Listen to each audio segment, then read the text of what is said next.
Welcome to The Hidden Truth. We're still pretty new to YouTube, and we're looking to expand our channel. If you enjoy our videos, please consider sharing them on social media or other UFO communities. Your support means everything to us. An ARV is an Alien Reproduction Vehicle. The US government has reverse engineered crash alien UFOs and made their own flying crafts. These crafts are very similar to the alien UFOs and would almost be impossible to distinguish between them. It's not like the ARVs have a US flag on them. The US has been reverse engineering alien tech since 1942. Everyone knows about Roswell, but this was preceded by another flying saucer crash at Cape Girardeau, Missouri, in 1942. A local preacher, Reverend William Huffman, was called out one night to perform last rites over the victims of what he was told was an airplane crash. When he arrived, he found that the airplane was a disc-shaped craft. There were 3 non-human victims of the crash that looked like typical greys, and the craft had strange runic hieroglyphs all over it. Local fire department records showed that there was a fire truck dispatched to the scene on the night of the accident, and that the firefighters were forced to sign military non-disclosure agreements about what they saw there. Dr. Bob Wood, who was probably the world's foremost authority on UFOs at the time, having been assigned to investigate the phenomenon for the Douglas Aircraft Company, found documents in the National Archives referring to the Cape Girardeau incident. They described what are clearly known today as fiber optic cables running all through the ship.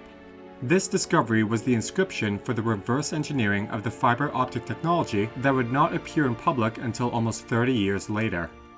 During World War II, the Nazis had been working on anti-gravity flying discs. This was to be Germany's superweapon, as the atomic bomb was America's. But America beat Germany to the punch, and the Nazis never finished the technology.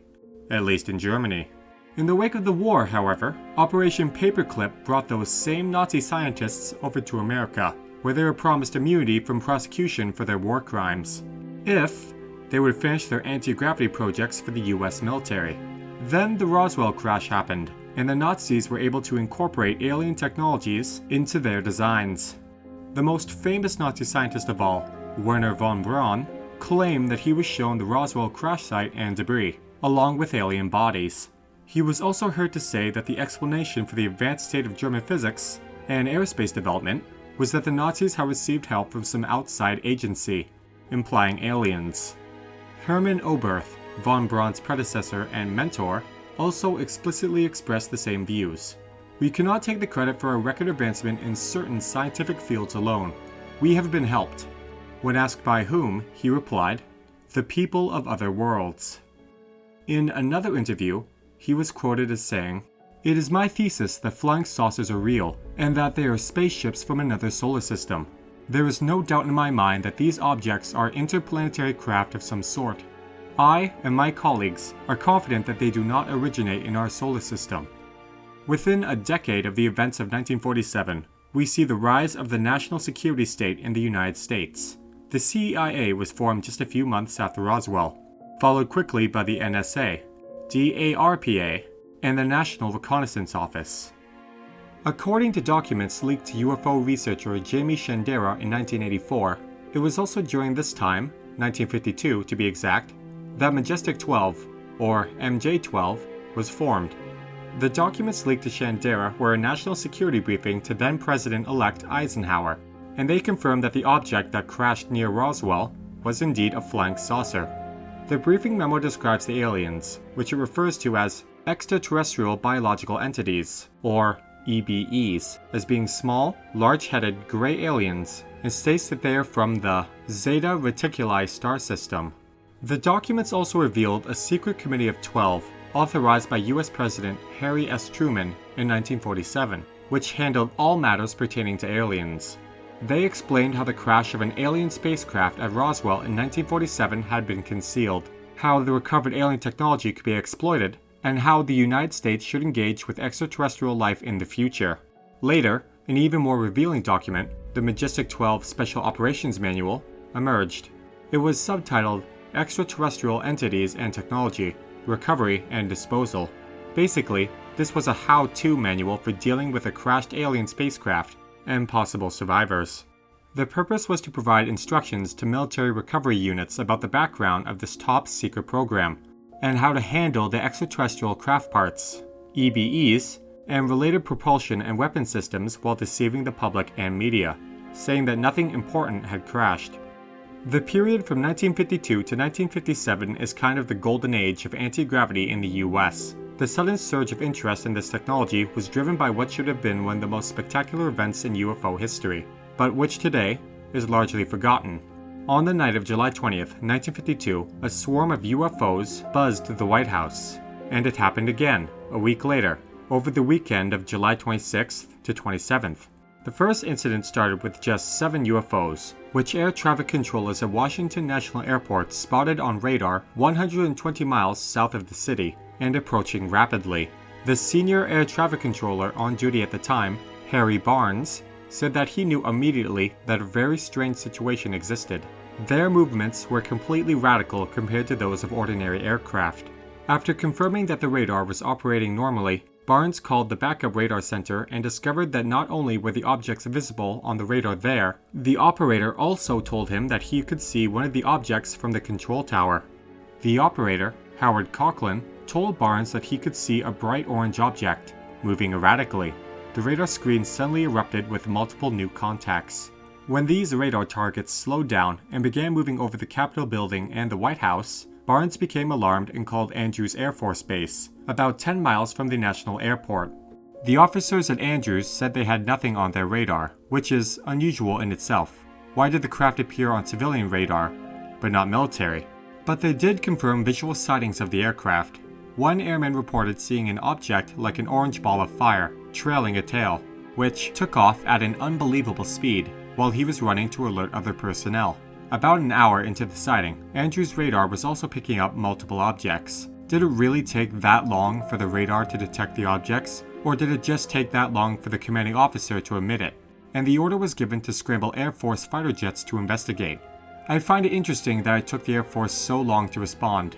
You'd think a violation of Washington, D.C. airspace would be the greatest possible threat to America's national security, and would warrant an immediate response. Was the Air Force hoping the UFOs would just go away, so they could pretend nothing happened, like they always do? Around the time the planes took off, Air Force witnesses reported seeing multiple objects that appeared to hover and stand still, then make an abrupt change in direction and altitude. These maneuvers would have been impossible for any conventional aircraft to make. Some witnesses said that the objects appeared to be balls of orange light. Others reported massive silvery disc-shaped objects. At one point, all 3 radars, the 2 at National Airport and the one at Andrews, triangulated and tracked a solid object hovering over a radio beacon, only to have it abruptly disappear from their screen simultaneously. It's important to note that it did not fly off at high speed, it simply disappeared. Once the Air Force jets arrived on the scene, all of the intruder aircraft simply disappeared from the radar scopes. As soon as the jets left to refuel, the flying objects reappeared and started buzzing the Capitol again. This cat and mouse game continued for the next several hours, until dawn came and the aerial objects left for good. As you might expect, the reaction from the press the next day was explosive. It was all over the news. As you might not expect, there was no reaction from the government. Things must have been very different in that time. The government couldn't get away with saying nothing these days. But, as I mentioned, it all happened again a week later, when a stewardess on a National Airlines flight reported strange lights around her aircraft. Fighter jets were immediately scrambled to intercept. When they arrived on the scene, one of the F-94 jets broke off to chase a group of 4 objects, only to have them suddenly change course and surround his fighter. When the pilot radioed in for instructions from the tower, he was met with stunned silence. By this time, there were unknown objects being tracked in every sector, with some of them making right-angle turns at speeds calculated as being in excess of 7,000 miles per hour. An additional 2 F-94s were scrambled later, and one of them chased a bright light which sped away from him and then simply disappeared. The next day, the UFOs were headline news again, and this time there was an official reaction, but the official narrative kept changing. It was reported that the Air Force had issued shoot-down orders should the craft reappear. Then, President Truman said he would ask Captain Edward Ruppelt, the head of the newly formed Project Blue Book, to look into the sightings. Finally, there was a press conference headed by General Roger Ramey, who had quashed the Roswell incident in 1947. Ramey told the press that the objects were mirages caused by temperature inversions, and that the radar operators had simply mistaken them for solid, flying objects. However, The radar personnel said that they were used to weather-related returns, and were paying no attention to them. They reiterated their position that all those present in the radar room were convinced that the targets were most likely caused by solid, metallic objects. Notice that the second statement from the Air Force completely contradicts the first one. At first, they were going to shoot down the objects if they reappeared, but you can't shoot down temperature inversion mirages. There's a parallel here with what happened in Roswell. At first, the Air Force announced to the press that the object that crashed was a flying saucer. The next day, it was a weather balloon. First, someone not involved in the cover-up admits the truth. Then, someone in on the cover-up tells a lie. Truman seemed to want an official, perhaps even an honest investigation of the event. The Air Force just wanted to cover it up. After the unexplained flyovers of Washington, D.C. in July 1952, the government seemed to go into panic mode. Within months, new and powerful agencies were created or given bigger budgets, seemingly in response to the events of that summer. Operation Paperclip, the importation of German scientists and engineers, was dramatically accelerated over the objections of President Truman.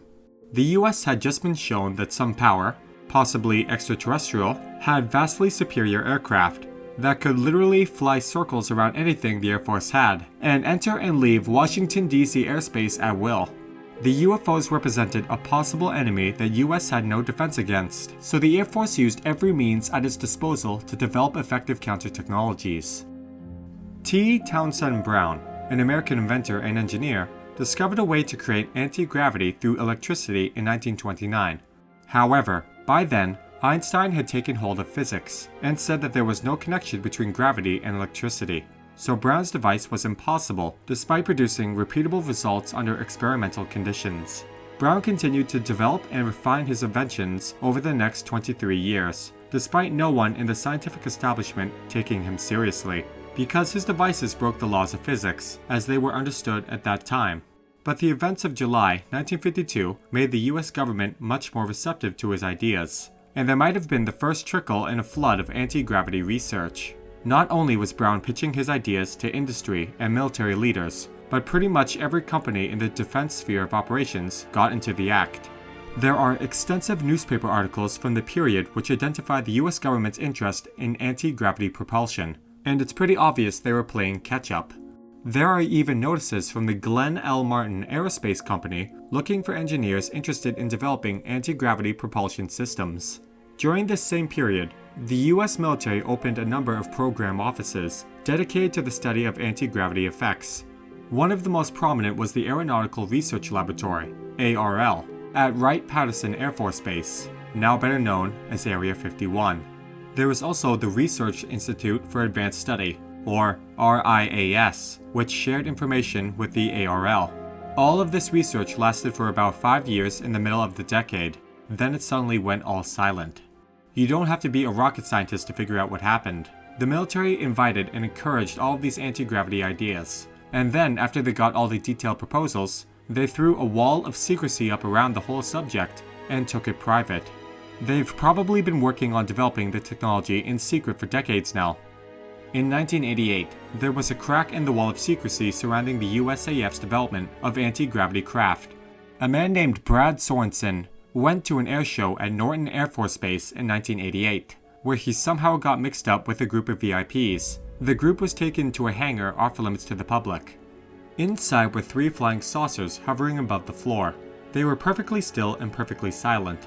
The VIPs were told they were Alien Reproduction Vehicles, ARVs, and under development by Lockheed.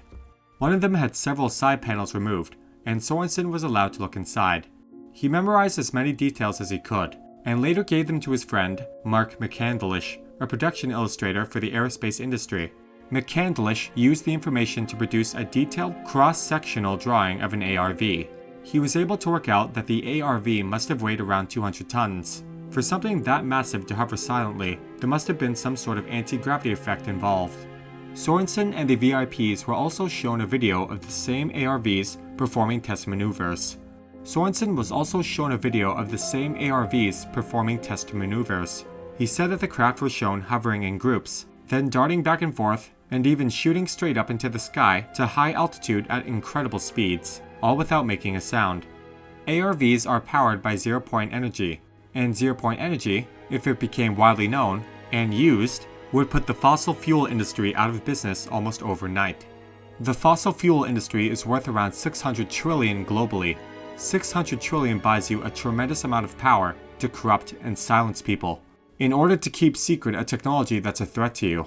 The ARVs Sorensen saw at the airshow were decades old, and this was in 1988. We already have the means to travel among the stars, but these technologies are locked up in black projects, and it would take an act of God to ever get them out to benefit humanity. Anything you can imagine, we already know how to do.